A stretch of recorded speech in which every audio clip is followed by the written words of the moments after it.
Most of you have heard about the Citizenship Amendment Bill 2019 that was passed by Parliament recently, and also seen or heard the violent protests ostensibly to oppose that bill. Now, every Indian has a right to challenge and oppose his or her parliament and government. That is not a problem. But using violence to do so is a big problem. And also, the other problem is opposing it without being fully informed and after being misled by propaganda and fakery. That is a problem. So this video is an attempt by me to clarify, to communicate to many of you who have reached out to me about what the Citizenship Amendment Bill is all about. The bill is unfortunately called the Citizenship Amendment Bill, not because it amends anybody's rights, but because it is amending an earlier act called the Citizenship Act. So the bill does not in any way impact any Indian citizen of any faith or community.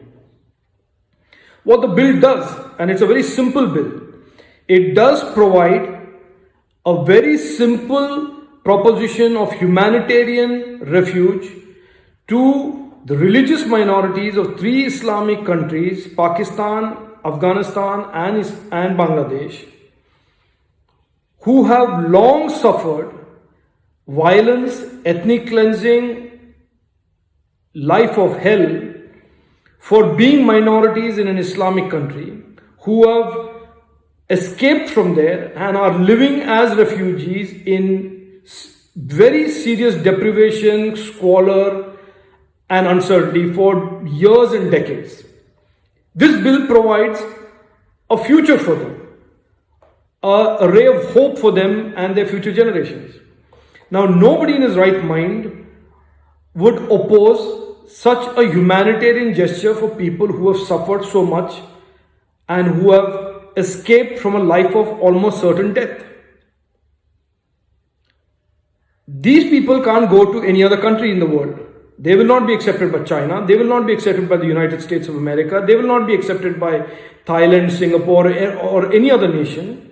And therefore, they have only one place to call safe haven, which is India. It is a humanitarian issue that cannot be opposed by any right-thinking man or woman. Now, yes, there are some questions that arise in the minds of young students out of a genuine sense of humanitarian concern about Muslim refugees.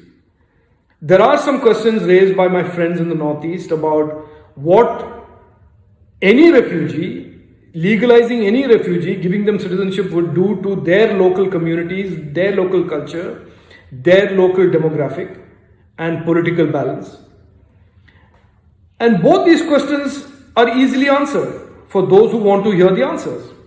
To the Northeast, their concern and their opposition to illegal migration or migration has been clear from the early 80s.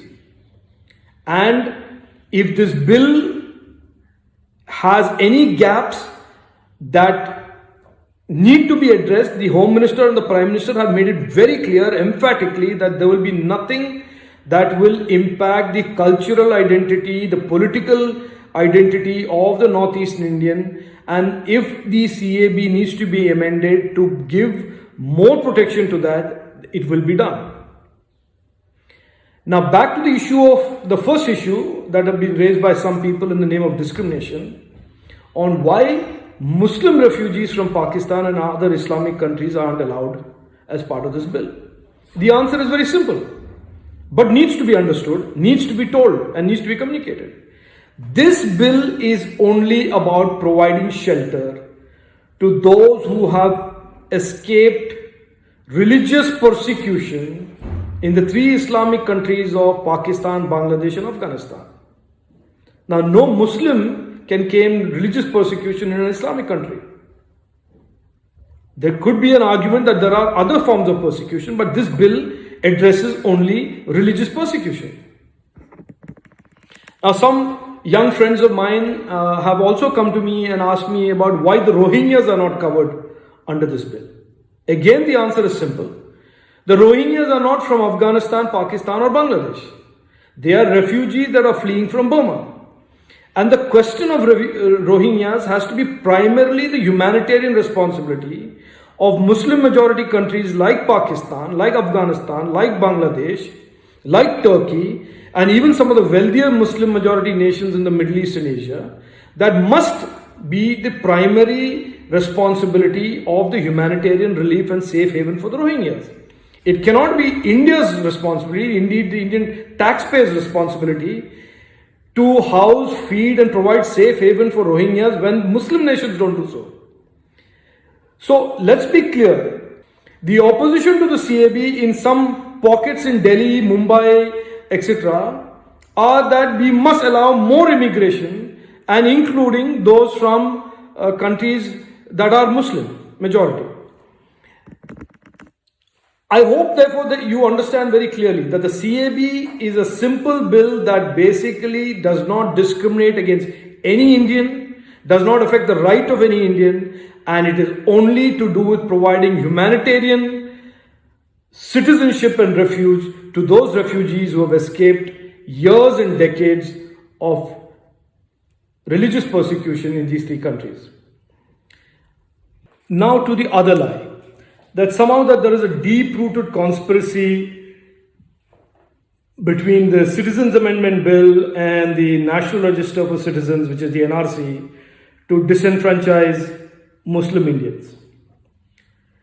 The NRC is completely and totally unconnected to this bill. This bill, as I said, provides very simply only one thing: humanitarian citizenship to those who are fleeing persecution in these three countries.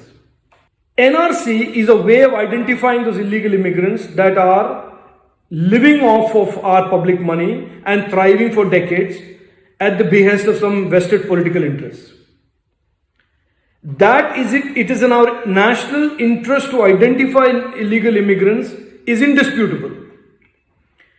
There is a conspiracy theory floated by some so-called glamorous Bollywood director, who I believe needs to get his head examined, that somehow the CAB will be the tool to exempt non-Muslims from the NRC while the Muslims will remain trapped by the NRC. As I said, the CAB does no such thing.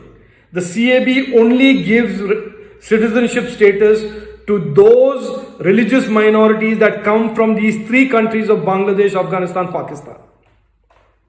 I won't say anything more on the NRC. The debate on the NRC, whether we need it, what kind of an NRC we need, is a debate that must continue, must start. You must participate in it. Everybody should participate in it. I will only say this. I believe that we need an NRC. We need an NRC that is fair. It is transparent. It does not punish legitimate Indian citizens. But at the same time, it does identify illegal immigrants.